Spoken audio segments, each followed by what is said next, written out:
Hello everyone! Today I am synthesizing some dinitrophenol using a nitration in aqueous dioxane method. This is dinitrophenol, a yellow crystalline substance that is quite toxic. Nevertheless, for a long time it was used as an effective weight loss drug.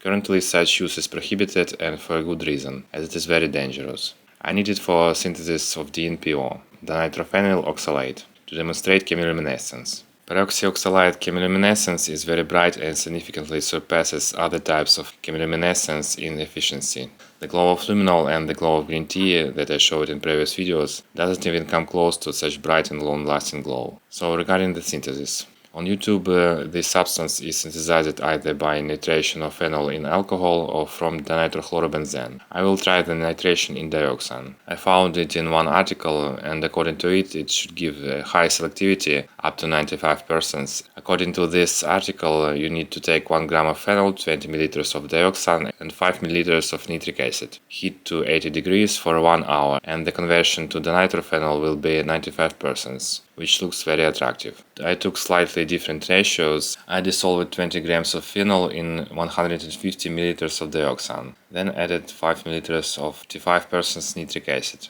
and started heating slowly. The nitration reaction is very vigorous, but it really doesn't want to start. Even when I heated to 80 degrees, it took almost half an hour for the reaction to start. And here it started. I was very glad that I had only added 5 milliliters of nitric acid.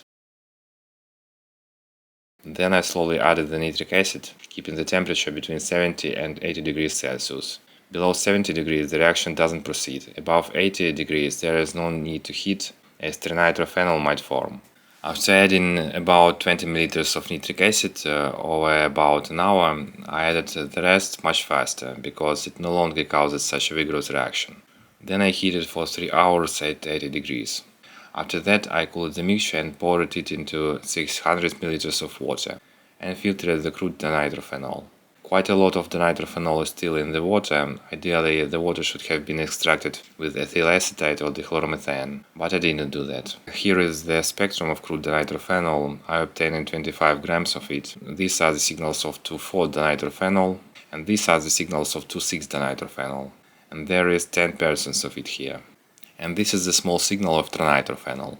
I recrystallized the crude product from alcohol. Here is the spectrum. There is no more dinitrophenol. There is still 5% impurity of 2,6-dinitrophenol. Such a product can already be used in synthesis, but I recrystallized it once more. Unfortunately, I don't have the spectrum of the final product, but judging by the melting point, it is quite pure. Next time I will synthesize dinitrophenyl oxalate from it and show the bright chemiluminescence.